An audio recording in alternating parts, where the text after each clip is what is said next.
이재명 정부의 5년 임기 동안 지금보다 훨씬 더 강력한 금융 규제들이 지속적으로 나오게 될 거다. 은행권에서 대출을 안 해줄 겁니다. 이제 정책 대출도 감축된다. 진짜 실수요 아니면 대출을 안 해준다. 매매, 전세 동시 하락 전환된다라고 제가 예전부터 꾸준히 강의 영상을 토대로 말씀을 드려왔었습니다. 네, 안녕하세요. 반갑습니다. 이경민의 부동산 하이킥의 이경민입니다. 자, 이재명 정부의 첫 부동산 대책인 가계부채 관리 강화 방안 대책이 발표가 되었습니다. 원래 오늘 이 시간은 다른 강의 영상을 준비해서 말씀해 드리고자 했던 내용이 따로 있었습니다. 이재명 정부의 인수위격인 국정기획위원회에서 발표했던 새 정부 성장정책 해설서에 담겨져 있는 금융개혁에 대한 부분을 설명해 드리고자 했었습니다. 그 내용을 한번 보게 되면 큰 틀에서 보면 모든 금융부처들이 참여하는 이 금융안정협의회를 법제화시켜서 하나의 기구로 격상시켜 금융개혁을 추진해 나가겠다라는 내용이 담겨져 있었고, 이 내용은 정부정책 기조로서 금융개혁을 매매와 전세 강력하게 하겠다라는 내용이 담겨져 있었거든요. 또한 모든 부처들이 금융정책이 있어 하나로 일원화시켜서 통합적으로 함께 추진해 나가겠다라는 내용이 담겨져 있었습니다. 그래서 아마 제가 생각할 땐 이 지금의 정부 정책 기조가 여기서 끝나는 게 아니라 이재명 정부의 5년 임기 동안 지속적으로 유지될 거다라고 보여지고 있고, 지금보다 훨씬 더 강력한 규제 정책이 나올 거다라고 생각하고 있습니다. 따라서 원래 준비했던 강의 영상은 그 해설서의 정부 정책 기조에 따라 앞으로 어떤 정부의 금융 규제 정책들이 나올 수 있는지 설명해 드리고자 했는데, 오늘 갑작스레 이렇게 이 가계부채 관리 강화 방안 대책이 발표가 됨으로써 제가 말씀해 드리고자 했던 이 규제 정책들이 대부분 좀 담겨져 있었고, 나오지 않은 정책들도 있었고, 또 제가 예상치 못한 강력한 규제 정책도 담겨져서 발표가 되었습니다. 그래서 원래 준비했던 강의 영상은 다음 시간에 말씀을 좀 전달해 드리고, 오늘은 이 가계부채 관리 강화 방안 대책에 담겨져 있는 내용 여러분들이 알기 쉽게끔 압축해서 쉽게 전달해 드리고, 그렇다면 요 정부 정책에 따라서 앞으로 매매와 전세 시장은 어떻게 전개될 수 있는지 그 내용에 대해서 좀 풀어드리는 시간을 가져보도록 하겠습니다. 이 정부 정책 발표가 있는 시점 이후에 이 강유정 대변인이 뭐라고 했냐면, 이 정책은 정부 정책이 아니라 금융위에서 단독적으로 발표한 정책이다라고 얘기를 했거든요. 사실 말이 안 되죠. 금융위 위원장이 뭐 단독적으로 이걸 할 수가 없죠. 당연히 모든 부처들은 대통령의 승인을 받아야 되죠. 그래서 당연히 승인을 했기 때문에 이 정부 정책 기조가 나오게 된 거고 발표를 하게 된 거죠. 그래서 제가 봤을 땐 그 해설서를 보게 돼도 이재명 정부의 정부 정책 기조는 금융개혁입니다. 강력한 금융 규제가 담겨져 있었던 내용들이 있었거든요. 그렇기 때문에 아마 우회적으로 이렇게 발언을 한 것 같고, 조용히 암묵적으로 부동산 시장을 압박하고 조종하는 모습으로 저는 해석하고 있습니다. 그래서 아마 여기서 끝나는 게 아니라 이재명 정부의 5년 임기 동안 지금보다 훨씬 더 강력한 금융 규제들이 지속적으로 나오게 될 거다. 이미 제가 오래전부터 모든 사람들이 이재명 정부가 집권하면 또다시 민주당이 집권하기 때문에 규제 정책이 나오는 순간 집값 폭등된다. 그래서 규제를 할 수가 없을 거다. 이렇게 사람들이 다 생각을 했거든요. 나올 수 있는 건 결국엔 공급 방안 대책밖에 없을 거다라고 했는데, 저는 꾸준히 이재명 정부의 규제는 세금 규제가 아니야. 세금은 건들지 않을 거다. 손 안 대고 코를 푸는 격으로 정책을 실현시킬 거다. 그리고 시행령을 다시 원상복구할 거고, 또 강력한 금융 규제로 시장을 규제하게 될 거다. 이렇게 말씀을 꾸준히 드려왔습니다.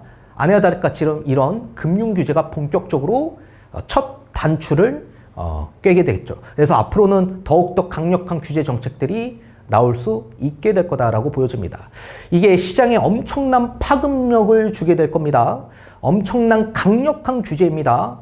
자, 이미 우리는 경험을 오래전부터 해왔었습니다. 이런 금융 규제들이 도입이 되면 시장이 급격하게 위축된다는 것 이미 우리가 예전부터 복습하고 앞으로도 예습할 가능성이 매우 커지게 될 겁니다.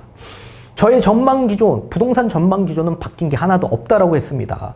2019년부터 정립됐던 저의 전망 기조, 집값은 22년부터 하락 주기로 넘어가고 22년 하락 주기의 변곡점, 하락하는 시점이다. 그리고 2025년 대세 하락이 시작되고 대세 하락의 초입 구간으로서 2027년이 대세 하락의 정점기가 될 거다라고 꾸준히 똑같은 기조로서 전망을 해드리고 있습니다.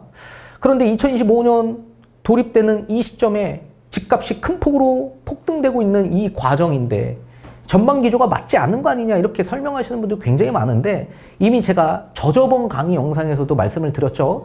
23년도 집값이 한참 가장 큰 폭으로 폭락했던 그 시점에 앞으로 지금에서부터 2년 뒤 집값이 2024년부터 본격적으로 폭등하고 상승하면서 다시 전고점까지 회복될 거고 모든 대부분의 상급지 아파트들은 그리고 대부분 신축, 재건축 아파트들은 신고가 경신이 지속적으로 나오게 될 거다라고 말씀을 해드린 바 있었습니다. 못 보신 분들은 저저번 강의 영상, 서울 아파트 전망에 대한 강의 영상 시청하시면 다 예전 강의 영상들 보실 수가 있습니다. 자, 그러면 신고가가 나오면 이제 앞으로 어떻게 되냐? 2025년 하반기부터 하락 전환될 수 있다. 그리고 제가 뭐라 그랬죠? 앞으로 이재명 정부 이후 나오는 시장은 하락 주기로 넘어가는 본격적 대세 하락의 초입 구간이 된다라고 말씀을 꾸준히 드려왔었습니다. 25년 하반기부터. 그래서 25년 6월 1일 되는 시점에 뭐 댓글로도 지금 하반기인데 왜 집값 하락하지 않고 가장 고점인가요? 왜 이렇게 폭등하고 있나요? 이런 얘기 하시는 분들이 계시는데 집값은 단 한순간에 폭락하는 게 아닙니다. 천천히 완만하게 하락해야 정상적인 겁니다. 자, 부동산은 필수제이기 때문에 폭락할 수가 없습니다. 근데 2022년도처럼 우리가 예상치 못한 대외적 리스크가 오면 시장에 충격을 줘서 폭락할 수 있다. 다만 폭락하면 안 되는데 폭락했기 때문에 이 리스크들이 해소되는 순간 다시 원상복구되는 거다. 그래서 큰 V자 형식의 반등이 나오게 되는 거다라고 말씀을 해드렸죠. 하락폭이 컸었던 만큼 반등의 폭도 큰 거다. 근데 관성이라는 게 생기기 때문에 전고점까지 올라가더라도 신고가 경신이 나오는 상황이 계속 연출이 되는 거다라고 꾸준히 설명을 해드려 왔었습니다. 그리고 25년 하반기부터 본격적으로 이재명 정부의 이 강력한 금융 규제가 본격화되면서 시장이 급변하게 될 거다라고 제가 꾸준히 말씀을 해드려 왔었죠. 자, 윤석열 정부의 이 무정부, 이 탄핵 정국 시기에 무정부 시기, 이 무질서했던 이 시장에서 이제는 새로운 정부가 수립되고 정부 정책 기조가 명확해지면서 정책이 실현되는 순간 모두가 긴장하게 될 거고 정부의 눈치를 보게 될 거고 수요가 큰 폭으로 심리가 위축되는 시장이 찾아오면서 본격적으로 6월 이후부터 시장이 급변할 수 있다라고 제가 말씀을 해드린 바 있었습니다. 자, 2025년 하반기 부동산 시장 하락 전환이 된다. 대선 이후 부동산 시장 분위기 급변하면서 여러 부동산 규제 정책들이 도입이 되는데 그게 대출 규제가 될 거다라고 말씀을 해드려 왔었습니다. 이미 제가 그죠? 이게 5월 22일 강의 영상입니다. 5월 22일 이때 집값이 한참 큰 폭으로 폭등하고 있을 때 이재명 정부는 아무것도 부동산에 관련된 내용 발언을 한 바 없을 때 저는 이런 규제 정책이 나올 거다라고 이미 말씀을 다 드렸죠. LTV 조정, 그리고 DSR, 대출 총량 관리, 조건부 전세 대출, 다주택 대출 금지, 토호제 확대 지정, 조정 대상지역 확대 지정, 여러 가지 전세 보증보험 한도 축소, 전세 대출 DSR 등등등등 많은 것들을 여러분들에게 설명해 드린 바 있었습니다. 또 집값이 상승이 되기 어려운 시장, 이젠 전세에 대한 대출 규제도 본격화될 거다. 6월부터 집값 하락의 악재가 발생되었다. 그래서 전세 대출에 대한 여러 규제 정책이 더해지면서 시장이 급변하게 된다 말씀해드렸고, 이재명 정부 출범 부동산 금융 규제가 본격적으로 이루어질 거다라고 말씀을 해드려 왔었습니다. 이렇게 말씀을 다 드려왔기 때문에 지금 이 부동산 정책의 하나로 금융 정책이 발표됨에 따라 이제 시장이 다시 급변하는 시장을 여러분들은 목도하게 될 겁니다. 자, 긴급 가계부채 점검회의를 개최해서 수도권 중심의 가계부채 관리 강화 방안 대책이 발표가 되었던 거고 6월 28일부터 오늘 28일부터 이제 본격적으로 시행이 된다. 자, 어떤 내용이 담겨져 있는지 여러분들 알기 쉽게끔 압축해서 말씀을 좀 도와드리도록 하겠습니다. 자, 이재명 정부의 강력한 금융 규제가 시동이 걸렸고 집값 하락의 트리거가 발생이 되는 거다. 수도권 금융 규제가 이제 6월 28일부터 본격적으로 시행이 되는데 첫 번째는 총량 규제 강화입니다. 제가 여러 번 엄청나게 한 1년 전부터 수없이 설명해 드렸던 것들입니다. 총량 규제 관리될 거고 이젠 대출 한도가 축소될 거다. 그리고 대출 금리가 오히려 반대로 인상될 거다. 그리고 기준금리 인하의 속도는 빠르지 않을 거다. 천천히 내려갈 거다. 그리고 아무리 많이 내려가도 2%가 마지노선이다라고 말씀해 드렸습니다. 그리고 오히려 대출금리 인상, 기준금리 인상도 될 소지가 매우 높아질 거다라고 말씀해 드렸습니다. 자, 아니나 다를까 총량 규제 강화를 더욱더 시사했습니다. 자, 가계대출 총량 관리는 우리 GDP, 명목 GDP 성장률 이내만큼 관리하도록 되어 있습니다. 그게 지금 현재 3.8%인데 GDP 성장률이 지금 전망치가 예전에 1.5%를 전망했는데 이게 지금 현재 0.8%로 낮아졌죠. 그렇다면 총량도 마찬가지 명목 GDP 성장률이 낮아졌기 때문에 더 낮아져야만 합니다. 그래서 제가 총량이 더욱더 강화된다라고 말씀을 해드렸었죠. 아니나 다를까 25년 7월부터 가계대출 증가율이 50% 감축된다라고 합니다. 예를 들면 원래 한 해 평균 예를 들면 뭐 한 1,000억 정도를 대출해 줄 수 있는 총량이었는데 이제는 50%밖에 안 해줄 거다. 그러면 1,000억이 아니라 500억 정도 수준에서 총량을 관리하면서 대출을 해줄 거다. 그러면 당연히 대출이 축소되는 거죠. 은행권에서 대출을 안 해줄 겁니다. 이제 지금도 요거 나오기 전에도 마찬가지 아침에 거의 선착순입니다. 총량 관리이기 때문에. 그래서 아침에 벌써 뭐 대출 받으려고 하면 뭐 벌써 대출이 종료되는 그런 단계에 이르렀고 앞으로는 더더욱더 대출 받기가 더 어려운 수준으로 가게 될 겁니다.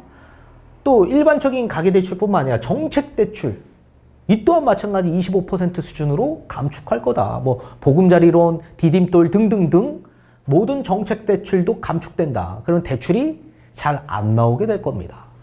또 두 번째, LTV 규제 강화를 시사했고 전입 및 처분 요건에 대한 부분도 함께 담겨져 있었습니다.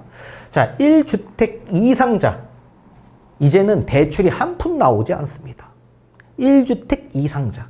그럼 1주택자 가운데서도 본인이 집에 살고 있는데 대출이 없으니까 일단 대출을 받아서 그 대출을 받아 추가적으로 주택을 매입하려면 대출이 안 나옵니다. 당연히 2주택 이상자는 대출이 아예 안 나오고요. 그런데 1주택 가운데서도 갈아타기 수요가 있지 않습니까? 일시적 2주택자. 그런 분들은 처분하는 요건이 붙어버립니다. 비규제 지역에서는 현재 LTV 70%까지 대출이 나오죠. 만약에 매매 금액이 10억이라고 한다면 대출이 70%, 7억까지는 나올 수 있는데 단 전제 조건이 뭐냐? 2년 이내에 종전주택, 기존에 있는 본인의 주택을 처분해야만 하고요. 신규 주택을 6개월 이내에 전입하는 조건이 붙어버립니다. 만약에 6개월 이내에 전입하지 못하게 될 경우에는 대출이 한 푼 나오지 않는다. 따라서 6개월 이내에 전입하는 조건이 붙어버린 이유가 뭡니까? 1주택자인데 여기서 대출 받아서 2주택이 될 수 있는 거죠. 그리고 무주택자 입장에서도 6개월 이내에 전입해야 되는 요건이 있습니다. 대출을 받았어요. 예를 들면 전세가 있는데 후순위 대출을 받을 수도 있는 거죠. 그런 것들을 억제하는 정책이다. 그래서 6개월 이내에 반드시 그 집에 들어가야지만 대출이 실행될 수 있다. 그래서 후순위 대출 같은 것도 아예 받을 수가 없게 되었다. 그리고 규제 지역 같은 경우에는 LTV가 50%까지 나옵니다. 예컨대 매매가 10억이면 대출이 5억까지는 나올 수 있었던 거죠. 근데 이 또한 마찬가지 6개월 이내에 전입하고 그리고 6개월 이내에 종전주택을 처분해야 되는 요건이 나오게 됩니다. 이것 또한 마찬가지 제가 오늘 강의 영상에 다뤄드리고자 했던 내용에 다 담겨져 있던 내용인데 요 규제가 담겨져 있었습니다. 자, 그러면 규제 지역도 그렇고 비규제 지역도 그렇고 1주택자 갈아타기 수요가 이제는 쉽지 않게 될 거다. 특히나 규제 지역 내에서는 6개월 이내에 처분해야 되는데 대출이 이렇게 쭉 안 나오게 되면 처분하기가 쉽지 않겠죠. 이제 매수자도 대출이 안 나오니까 내 집을 매수하는 수요가 감소될 수밖에 없는 거고, 그럼 처분 자체가 어려울 가능성이 매우 커지게 될 거다. 그럼 처분을 못하게 되면 어떻게 됩니까? 어기게 되는 거죠. 자, 6개월 이내 처분하지 못하고 6개월 이내 전입하지 못하면 무조건 즉시 대출을 전부 다 회수하게 됩니다. 그리고 3년 동안 주택에 관련된 모든 대출은 받을 수가 없게 된다. 그리고 신용등급도 떨어집니다. 자, 생애 최초 무주택 수요층들, 이 보금자리론 대출까지 포함한 겁니다. LTV가 현재 80%까지 나옵니다. 매매가 10억이면 대출은 8억까지 나왔던 거죠. 근데 이거를 LTV 70% 축소시켰습니다. 또한 6개월 이내에 전입해야만 한다라는 조건도 함께 붙었습니다. 전입하지 못하면 대출이 한 푼 나오지 않더라. 그리고 디딤돌 대출, 이것도 1개월 이내에 전입해야만 합니다. 그래서 전입 요건이 이젠 붙어버렸다. 그리고 처분 요건도 붙게 되었다. 그래서 이제는 다주택자는 아예 들어가지 못하는 상황으로 가게 됐고 대출이 한 푼 나오지 않더라. 다주택은. 자, 그리고 주택담보대출에 대한 한도도 제한시켰습니다. 이거는 예상치 못한 규제입니다. 자, 최대 한도가 6억까지 나오게 되는 겁니다. 자, 예를 들면 매매 현금 20억, 그리고 규제 지역 내에서는 LTV 50%니까 40억짜리 아파트 같은 경우 현금 20억이 있으면 또 대출이 20억 나오는 거죠. 근데 6억밖에 나오지 않는다. 6억밖에. 한도가 아예 나오지 않는다. 그러면 수요가 완전히 급감할 가능성이 매우 커지게 되죠. 이건 뒤에 가서 다시 설명을 도와드릴 거고. 중도금 대출은 제외시킵니다. 다만 잔금 대출 같은 경우에는 똑같이 최대 한도가 6억까지 나오게 되는 거다. 그러면 입주권을 보유하고 있는 분들 입장에선 기존의 원조합원들은 원래 기존에 그 집에 살고 있다가 신축 아파트를 받는 거 아닙니까? 그럼 들어가서 거주하는 분들이 대부분일 텐데 이 잔금 대출에 대한 부분 최대 한도 6억밖에 되지 않기 때문에 그분들 또한 마찬가지 굉장한 압박을 느낄 가능성이 매우 커집니다. 기존의 원조합원들 같은 경우는 오래전에 정말 저렴하게 매수를 하셨던 분들이 많기 때문에 실제로는 현금 여력이 안 되는 분들이 진짜 많이 계십니다. 강남 지역이라도. 그래서 이분들이 잔금 대출에 대한 부분 압박이 굉장히 크게 느껴질 가능성이 매우 커진다. 또한 정책 대출도 자체적으로 적용이 되고 있죠, 현재. 예를 들면 보금자리론 대출 같은 경우에는 대출 한도액이 3억 6천, 또 다가구 자녀들 또는 전세 사기 피해자분들 4억까지 나오고요. 아니면 또 신혼부부 이런 경우에는 한 4억 2천까지 나오죠. 그래서 이렇게 정책 대출 같은 경우에는 자체적으로 적용이 되고 있고 또 디딤돌과 그리고 신생아 특례 대출은 한도가 축소됐습니다. 이건 뒤에 가서 설명을 다시 드릴 거고요. 자, 정책 대출 한도가 이렇게 축소가 됐습니다. 디딤돌 대출, 신생아 대출도 한도가 축소됐고요. 그리고 버팀목 전세 대출도 한도가 축소됐습니다. 이건 전국적으로 전부 다 축소된 거다. 자, 디딤돌 대출 같은 경우는 일반적으로는 현행 전 지역 2억 5천까지 나왔는데 이게 2억 원까지 한도가 엄청나게 축소됐고요. 생애 최초 같은 경우에는 3억 원까지 나왔는데 2억 4천까지 축소되었다. 또 신혼부부 4억 원인데 3억 2천으로 축소됐고 신생아 특례 대출은 최대 5억까지 나왔죠. 이게 4억 원으로 1억 원이 축소된 겁니다. 또 버팀목 전세대출 같은 경우에는 수도권 1억 2천, 지방 8천인데 현행 유지고 또 청년 같은 경우에는 2억 원까지 나왔던 게 1억 5천으로 축소됐고요. 또 신혼 같은 경우에는 수도권 3억 원, 지방 2억 원인데 수도권 2억 5천, 지방 1억 6천.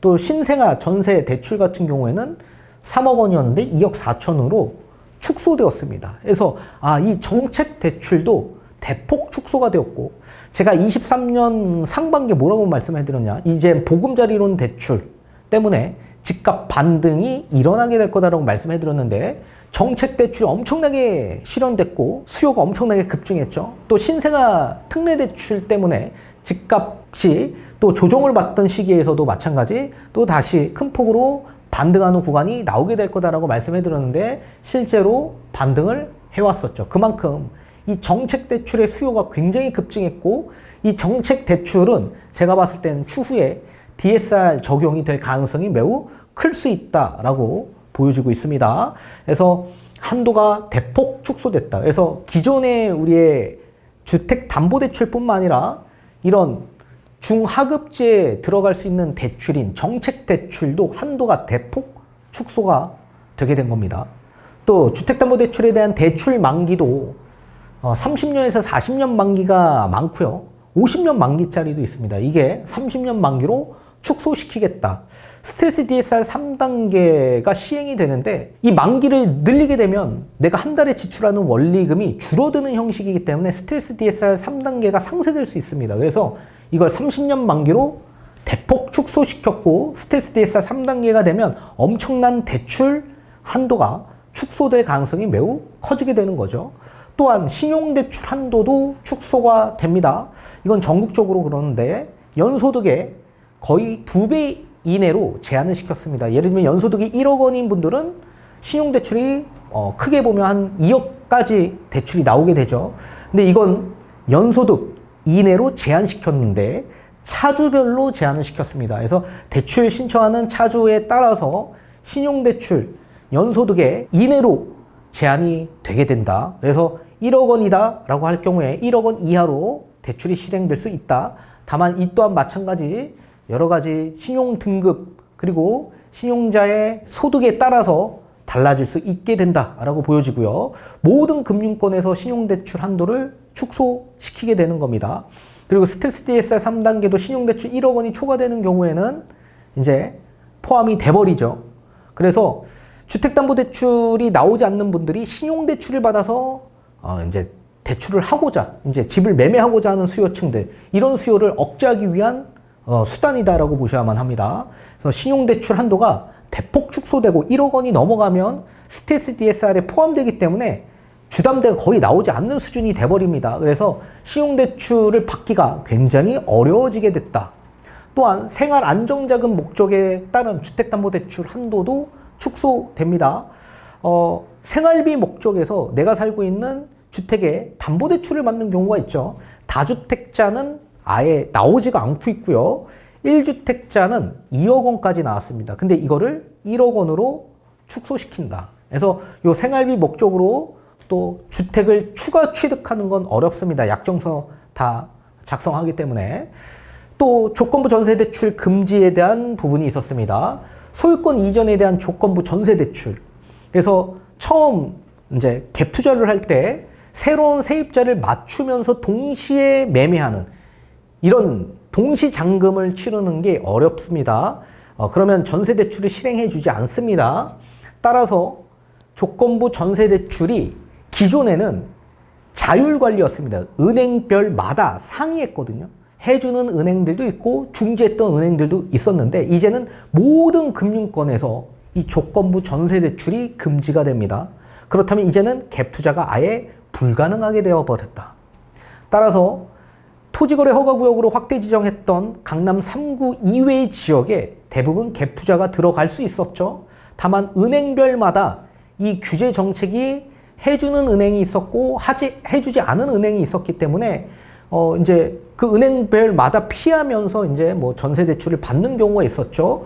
근데 이제는 모든 금융권에서 이 조건부 전세 대출 금지가 시행되기 때문에 이젠 갭 투자가 아예 어렵다. 또한 전세 대출 보증 비율도 축소시켰습니다. 기존에 3사 보증사가 있습니다. 그죠? HF, 허그, 또 SGI 이렇게 세 개의 보증 기관이 있는데 이 보증에서 만약에 전세 대출 5억이 최대 한도다. 그럼 기존에는 100% 보증을 해줘서 5억이 은행권에서 대출을 해준 겁니다. 그런데 이제는 90%로 축소시켰습니다. 현재 기준. 그럼 5억 중에 90%까지만 보증사가 보증을 해주기 때문에 10%를 은행권에서 부담하는 게 어렵죠. 리스크가 커서. 그래서 이거를 소비자한테 전가시키는 겁니다. 그래서 소비자는 10%의 추가적인 현금 여력이 필요합니다. 따라서 기존에 5억 대출해줬던 걸 90%, 4억 5천까지만 전세대출을 실행해줬고 이제는 수도권 80%로 축소시켜버렸습니다.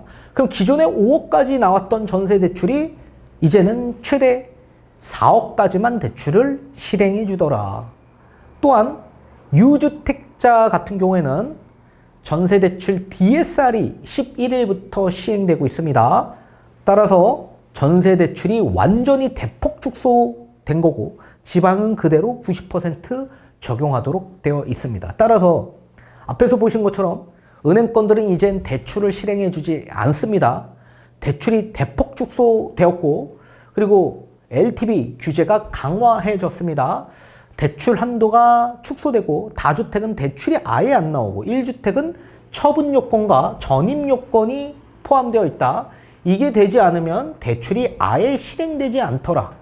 그래서 진짜 실수요 아니면 대출을 안 해준다라는 얘기입니다. 그리고 실수요라고 하더라도 규제 지역 내에서는 처분하기가 어려운 실정이 될 거다.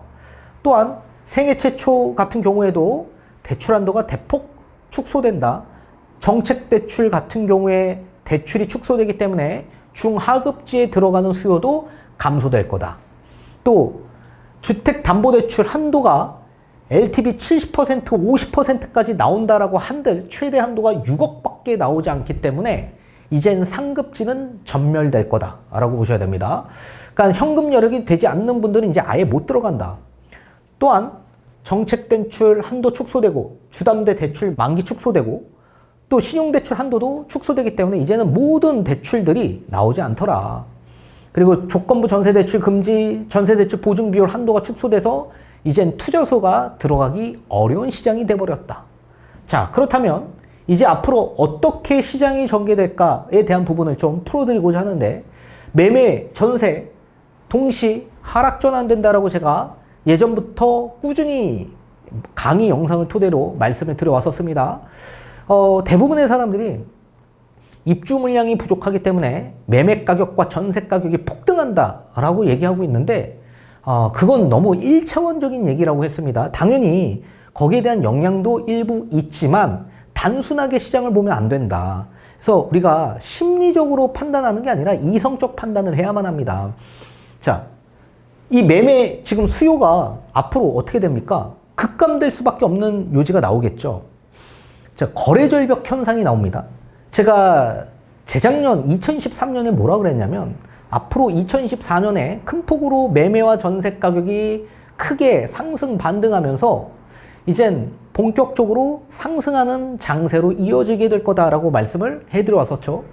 자, 다만 그 당시에 수요가 집값이 상승된다라고 하더라도 서울 평균, 연평균 6천 건 이상이 평균인데 지금은 상승 주기가 아니라 하락 주기이기 때문에 수요의 힘이 굉장히 약하다. 그래서 연평균 4천 건대밖에 나오지 않을 거다라고 말씀해 드렸는데 실제로 4,500건 정도가 나왔습니다. 그리고 2024년에 제가 25년도에 대한 연평균의 거래량 말씀을 드렸는데 3, 4천 건대 똑같이 나온다라고 말씀해 드렸거든요. 근데 2025년 지금 현재 기준 6천 건이 넘습니다. 그러니까 지금은 현재 평균치만큼 회복됐다. 다만 하반기에 접어들면서 어떻게 됩니까? 거래가 완전히 절벽 현상을 나타나면서 급감하는 현상이 나타나게 될 거다. 그래서 연평균이 약 3, 4천 건대의 수준을 다시 유지하게 될 거다. 자, 따라서 우리가 알고 있는 대세 상승장 그 시기에는 연평균이 8천에서 1만 건의 거래가 나온다. 당월 기준이 아닙니다. 매달 그 정도 이상의 거래가 계속 찍히는 겁니다. 그러니까 지금의 수요는 상승장의 수요가 아니다라고 항상 강조해드리고 있죠. 지금은 하락주기 때문에 그렇다. 자, 그리고 매물이 증가될 가능성이 매우 큽니다. 자, 이미 우리가 경험을 했죠. 23년 1월부터 24년도까지 거의 2배 정도가 매물이 적체되면서 쌓여왔습니다. 이건 강남 3구뿐만 아니라 모든 서울의 전 지역들이 2배 정도 이상 적체돼서 매물이 쌓여 있었죠. 그런데 토제가 해제되고 난 이후에 이 2배 풀렸던 매물, 그게 더 많이 적체돼서 두 배 이상 적체가 되었다가 이제 토호제가 확대 지정이 되면서 거래가 대폭 증가되었고 이제 투자 수요가 들어오기 때문에 그래서 매물이 감소된 것도 있지만 대부분이 이제 확대 지정이 됨으로써 매도를 하지 못하는 투자 수요의 매물들이 어쩔 수 없이 이제 걷어들이면서 그리고 또 집값 상승 기대감 때문에 1주택 수요층들도 매물을 걷어들임으로써 이제 강남 3구의 매물이 갑자기 감소됐거든요. 근데 이 감소된 매물은 뭡니까? 이제 영영 들어간 매물이 아닙니다. 한 번 나온 매물은 반드시 다시 나오게 될 수 있습니다. 근데 이 매물은 언제 나오냐면 시장이 급변하는 순간 다시 시장에 매물이 출회될 가능성이 있는 잠재되어 있는 위험한 매도 물량입니다. 이 물량이 수요가 감소됨에 따라 그리고 시장이 급변함에 따라 정책 기조의 규제 강화에 따라 이 매물이 다시 시장에 출회될 가능성이 매우 커지게 될 겁니다. 그러면서 매물이 크게 증가될 겁니다. 다시 예전 상태로 2배 정도 수준으로 매물이 적체되는 수준을 보이게 될 겁니다. 그러면 구매력이 저하될 수밖에 없죠. 자, 수요층들 입장에서는 한순간에 이 집값이 올라갔거든요. 근데 이 집값이 올라간 이유가 심리적 판단으로 집을 사는 수요가 아닙니다. 대부분. 그냥 단순하죠. 민주당이 집권했으니까 집값이 폭등해왔으니까 올라갈 거다. 단순하게 생각하고 그냥 매매한 겁니다. 기준금리가 인하되니까 대출금리가 인하될 거다라고 생각하니까 매매한 겁니다. 추경을 하면 돈이 풀리니까 돈이 풀리면 화폐 가치가 하락하면 결국엔 집값이 올라갈 수 있네? 이 단순한 논리로 그냥 사는 겁니다. 단순한 논리로. 그럼 반대로 흘러가거나 시장이 반대로 전환이 되면 어떻게 됐습니까? 심리가 완전히 위축될 가능성이 있겠죠. 그렇다면 심리에 쫓겨서 매매한 수요층들은 심리가 위축되면 어떻게 됩니까? 매물을 내놓을 가능성이 매우 커질 수 있는 요인이 생겨날 수 있는 거죠. 시간이 가면 갈수록. 그래서 제가 하우스4의 전 단계가 뭐라고 그랬습니까? 이 포모 현상에 따른 추격 매수, 패닉 바잉, 여기에 따른 고점 매수, 경험이 없는 무주택 수요층들, 영끌한 수요층들이 시장의 변화에 따라 하우스4가 생겨서 매물을 내놓을 가능성이 매우 커지게 된다라고 말씀을 해드렸었죠. 그래서 저번 강의 영상을 한번 보시면 그 영상 무슨 얘기인지 알게 되실 겁니다. 자, 다시 돌아와서 그러면 시장에 참여하는 수요층들을 보게 되면 크게 보면 두 부류로 나눠질 수 있습니다. 실수요와 투자 수요층으로 나눠볼 수가 있는데 실수요가 들어가는 시장, 그런 시장 장세나 그런 아파트는 가격 상승이 제한적이고 반대로 투자 수요가 들어간 시장이나 그런 아파트는 가격 상승이 확대됩니다. 예컨대 현금 10억이 있습니다. 그리고 내가 한 달에 상환할 수 있는 이자 금액, 원리금 금액이 500만 원 수준이 맥스다라고 한다면 최대 대출을 10억까지 받을 수가 있는 겁니다. 그러면 최대 한도가 20억 정도의 아파트 가격만 최대치 볼 수가 있게 되는 거죠.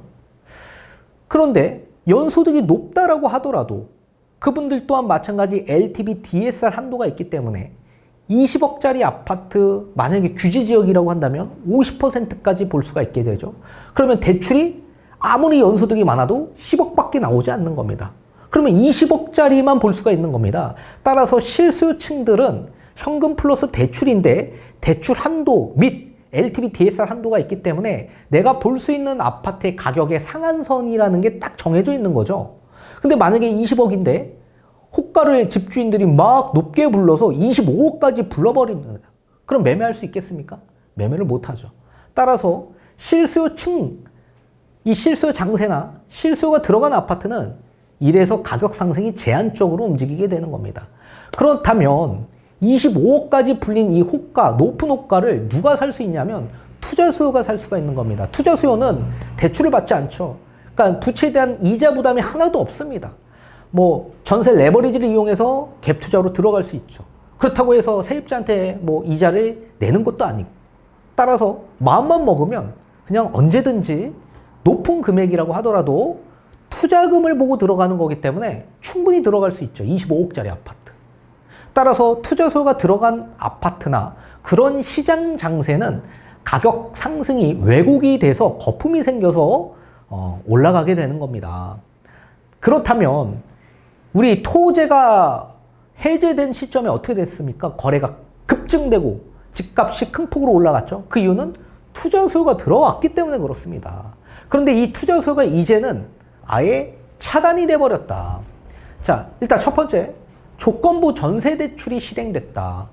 자, 강남, 상구, 용산 확대 지정이 됐는데 그러면 그 지역은 투자를 할 수가 없기 때문에 그 나머지 인접되어 있는 상급지 지역 일대로 넘어갈 수도 있죠. 근데 앞에서도 설명한 것처럼 은행권마다 상이했기 때문에 이 조건부 전세 대출이 그래서 해주는 은행도 있었고 해주지 않은 은행도 있었기 때문에 뭐 갭 투자가 어느 정도 가능은 했었습니다. 그런데 이제는 모든 금융권에 조건부 전세 대출 새로운 세입자를 끼고 매매가 불가능하게 되었다. 그래서 이제는 투자자가 완전히 차단하는 효과가 나타나게 되었던 겁니다.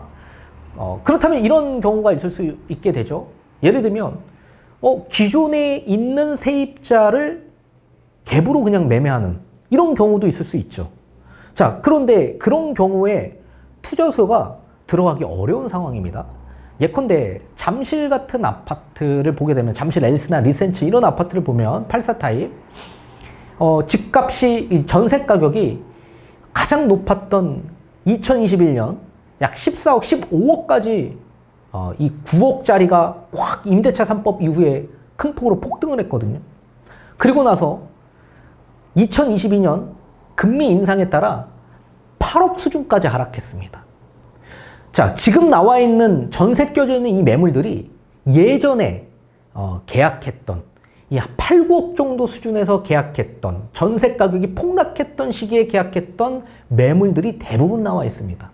그런데 지금 전세가 얼마냐면 거의 11억에서 12억 정도 수준입니다. 그러면 만약에 전세 껴져 있는 매물을 투자자가 매수하게 될 경우에 투자 금액이 최소 못해도요 3, 4억은 더 필요합니다. 똑같은 아파트인데도 불구하고. 그러니까 투자 수요층들이 전세 껴져 있는 매물을 사지 않으려고 하고 새롭게 11억, 12억의 전세를 맞춰서 매매를 하고자 했었던 거죠. 그런데 이젠 조건부 전세 대출이 실행돼서 그런 매물들은 볼 수가 없게 되었다. 그렇다면 전세 껴져 있는 매물을 봐야만 하는데 투자 금액이 워낙 많이 들어가기 때문에 보기가 어려워질 수밖에 없고 전세가율이 지금 현재 굉장히 낮은 수준을 유지하기 때문에 투자 금액이 예전에 비하면 더욱더 많이 들어가는 수준입니다. 그래서 수익률이 나지 않습니다. 따라서 들어가기 어려운 상황이다. 그래서 다주택은 아예 들어가기 어렵죠. 취득세가 중과니까. 그래서 무주택이 매매하거나 1주택이 뭐 매매하는 경우도 있겠지만 그런 수요가 이제는 들어가기 어려운 시장이 돼버렸다.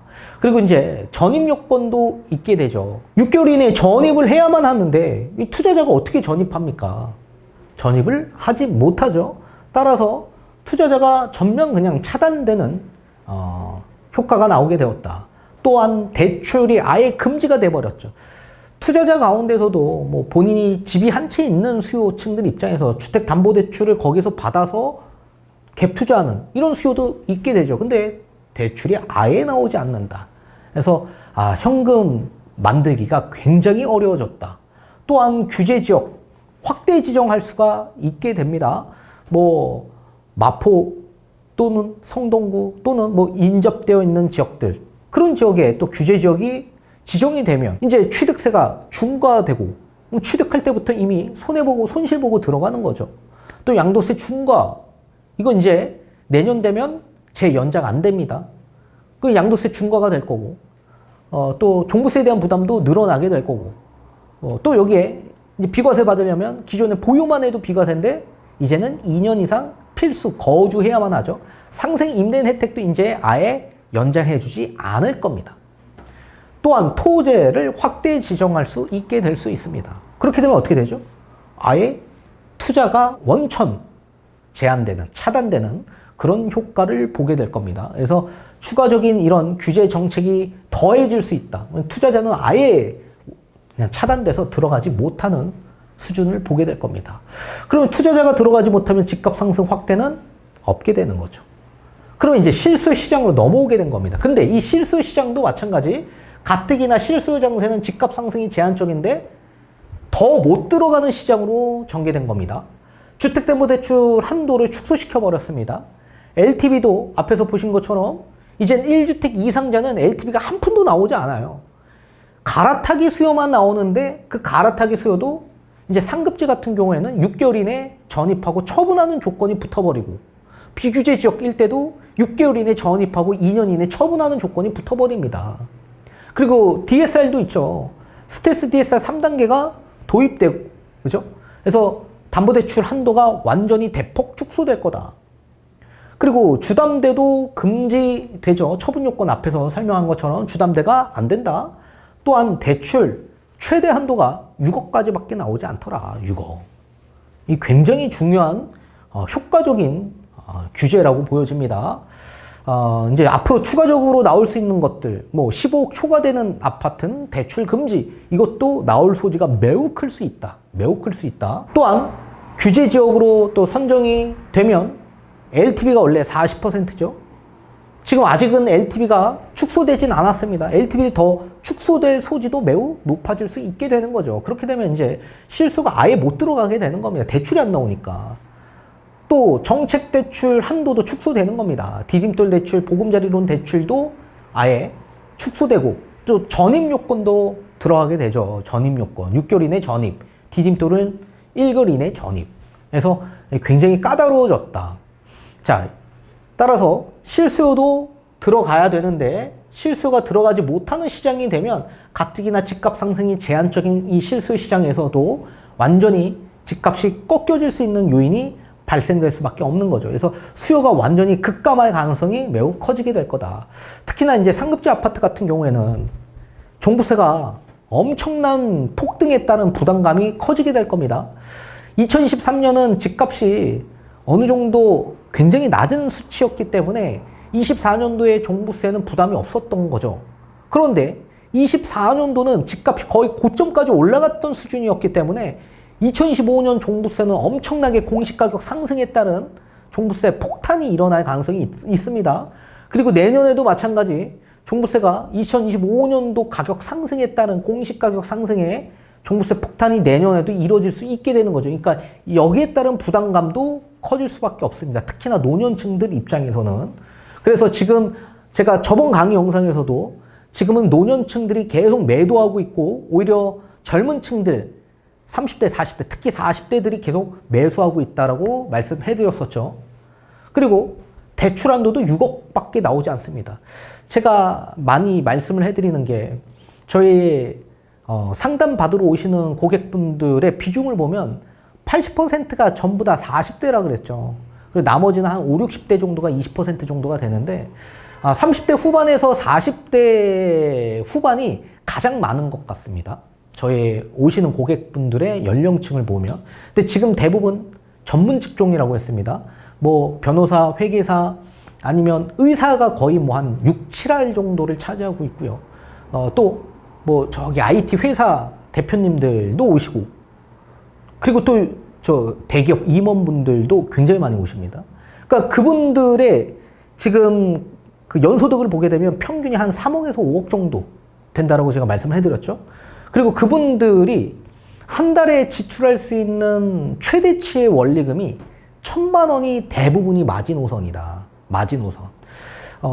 근데 만약에 지금 현금 보유액이 대부분 20에서 30억 정도가 있는데 최대 1,000만 원까지 지출할 수 있다면 대출을 20억 정도 받을 수가 있는 겁니다. 그래서 20억이 있는 수요는 20억 대출, 이게 마지노선이죠. 그러면 최대치가 40억 정도의 아파트를 보게 되는 겁니다. 근데 대출 한도가 6억밖에 나오지 않아요. 연소득이 많아서 그리고 LTV 50%까지 나오니까 대출 20억을 받을 수 있는 전문 직종들이 대출 한도 6억밖에 나오지 않으면 현금 20억에 대출 6억이면 26억짜리 아파트를 봐야만 하는데 아니 40억짜리 저 반포의 신축들을 봤던 수요층들이 저 마포에 있는 아파트를 보기 생겼냐고요, 이게. 이거 투자 수요도 아니고 대부분이 실수요층들인데 본인이 보는 학군지나 또 지역군이 따로 있는데 그 지역군을 아예 옮겨서 예상치 못한 저 하급지 마포 쪽으로 옮겨 갈아타서 저기 그냥 매매하겠습니까, 이분들이? 당연히 안 하죠. 이런 얘기 하면은 듣지도 않아요. 그냥 무조건 반포입니다. 강남이고. 따라서 이분들 어떻습니까? 그러면은 이제 보고자 하는 아파트를 볼 수가 없게 되는 거죠. 그렇다면 기다릴 겁니다. 아, 집값이 당연히 나도 못 사는데 그럼 나와 비슷한 사람들도 이거 살 수 없는 구조가 되네. 그러면 본인이 원했던 신용대출을 받아야만 하는데 아까 앞에서 본 것처럼 신용대출 나오지 않는다라고 했죠. 스텔스 DSR 3단계도 포함이 된다라고 했습니다. 그러니까 대출이 안 나오는 겁니다. 그리고 신용대출이 뭐 많이 나올 수도 없는 일인 거고 신용대출 나오면 스텔스 DSR 3단계 포함이 되고 따라서 대출을 아예 받을 수 없는 구조가 돼버린다. 이런 구조면 기다리는 겁니다. 가격이 조정될 거라고 더욱더 믿고 기다릴 수밖에 없게 되는 거죠. 조정할 때까지. 내가 보고자 하는 지역군으로 가야만 하니까. 실수요층들이니까. 그리고 자녀가 있는 분들이기 때문에 그런 곳을 볼 수밖에 없습니다. 이분들은. 기다린다. 그러니까 수요가 제한되고 급감할 가능성이 매우 커지게 되는 거죠. 또한 종전주택 6개월 이내에 처분하고 전입해야 되는 요건인데 1주택자 가운데서도 갈아타기 하려고 하는 수요층들이 있잖아요. 상급자 안에서도. 갈아타기 어렵죠. 6개월 이내에 어떻게 처분합니까? 대출이 안 나오는데. 그 예전에 보고자 했던 수요층들은 볼 수가 없는 수준인데 6개월 이내에 처분이 안 되기 때문에 대출이 나오지 않는다. 그리고 대출이 나온다고 하면 6개월 이내에 처분하지 못하면 즉시 회수당하고 3년 동안 주택에 관련된 대출은 한 푼 나오지 않더라. 그리고 21년에 전세 계약한 투자 수요층들의 매물들이 나올 가능성이 매우 커집니다. 21년 상반기 지금 6월 달이니까 뭐 예를 들면 21년 6월 달에 계약하신 분들 6월에서 12월에 계약하신 분들 전세 가격이 가장 높았던 수준입니다. 예컨대 잠실 같은 경우에 그 당시에 전세 가격이 거의 14억대였습니다. 14억대. 그런데 지금 얼마입니까? 11억에서 12억입니다. 그럼 최소 못해도 거의 한 2억 정도 수준은 내줘야 되는 금액이 생기게 되는 거죠. 역전세에 놓인 이 매물들이 전세가 만료되면 어떤 생각을 하겠습니까? 매도를 계획할 가능성이 매우 커지게 되죠. 앞으로 대출도 안 나오게 되고 시장이 갑자기 이제 꺾일 가능성이 있고 또 집을 소유하고 있던 분은 21년 정점에서 22년 폭락을 맞이했는데 토지거래 허가구역으로 묶여 있어서 못 팔았던 매물들이 대부분일 텐데 만약에 팔았다면 제가 저번에도 설명해드렸죠. 21년 고점에 내가 최고점에 그냥 팔았다면 2022년, 23년에 강남 2구 최상급지 아파트 저가에 살 수 있었는데 저가에 살 수가 없었던 거죠. 엄청나게 자괴감에 빠져들었던 겁니다. 이때 팔았으면 나 상급지로 이동해서 지금 편안하게 그냥 시장을 지켜볼 수 있었는데 팔지를 못했으니까. 근데 토지가 풀렸는데 한 달만 풀어줬기 때문에 팔지 못했던 겁니다. 그리고 다시 묶였어요. 그럼 전세가 만료되면 어떤 생각을 하겠습니까? 당연히 매도 계획을 세울 이런 매도인들이 훨씬 더 많아질 수밖에 없겠죠. 이런 매물들이 많이 나올 가능성이 있게 된다. 그래서 한 2억 정도를 내줄 바에는 차라리 지금 전고점까지 도달했기 때문에 이 전고점은 심리적 저항 금액이라고 했죠. 그 금액 정도까지 오면 2015년부터 21년 동안 상승한 만큼 다시 상승할 거다라고 생각하는 수요보다 다시 하락할 거다라고 생각하는 수요가 더 많다라고 했습니다. 그래서 매도를 계획하고자 하는 수요는 더욱더 늘어날 수 있다. 따라서 매물은 증가될 수 있고 반대로 수요는 급감할 가능성이 매우 커지게 되는 거죠. 이렇게 될 경우에는 자연스럽게 호가를 낮출 수밖에 없는 겁니다. 호가가 낮아지면 누군가는 또 현금 여력이 있는 분들은 또 한두 명이 또 살 수 있겠죠. 뭐 당연히 거래는 있을 수밖에 없습니다. 다만 그 거래가 굉장히 적은 소수의 거래가 될 거고 그 소수의 거래로 가격 형성이 되기는 어려운 거래가 될 수밖에 없겠죠. 따라서 기반 없이 올라간 이 거래는 언제든지 무너질 수 있는 거래가 된다. 그리고 앞에서 설명한 것처럼 현금 10억에 대출 10억을 받아서 20억 정도만 볼 수 있던 이 아파트가 25억까지 보면 볼 수가 없다라고 했죠. 그럼 25억까지 올라갔던 이 아파트 가격이 호가가 막 28억, 30억을 불렀는데 당연히 매매 못하죠, 실수요는. 그러면 호가가 다시 낮아져서 25억 수준으로 다시 낮아지면 살 수 있습니까? 대부분 못 사죠. 현금 여력이 있는 한두 명은 뭐 살 수 있겠지만. 그러면 이제 호가가 더 낮아질 수밖에 없고 다시 20억 수준까지 내려오게 되면 오히려 기다렸던 실수요의 매수인들은 안 살 겁니다. 심리가 급변했기 때문에. 갑자기 한순간에 호가가 10억이나 내려온다면 누가 삽니까? 그죠? 더 내려갈 수 있다라는 확신이 더 크게 될 수 있죠. 특히나 이런 강력한 규제 정책이 더해지기 때문에 아예 살 수 있는 구조가 아니기 때문에 더 하락할 수 있다라고 생각하면 매수를 하지 않게 될 겁니다. 본인이 원하는 가격대까지 오더라도. 그러면서 가격이 계속적으로 하락하는 겁니다. 반대로 중하급지로 수요가 이동해서 풍선 효과로 상승한다 이렇게 생각하는 수요가 많을 텐데 절대 그렇지 않습니다. 자, 스텔스 DS 3단계가 들어가면 어디에 큰 타격이 있냐면 상급지보다는 중하급지의 타격이 훨씬 더 큽니다.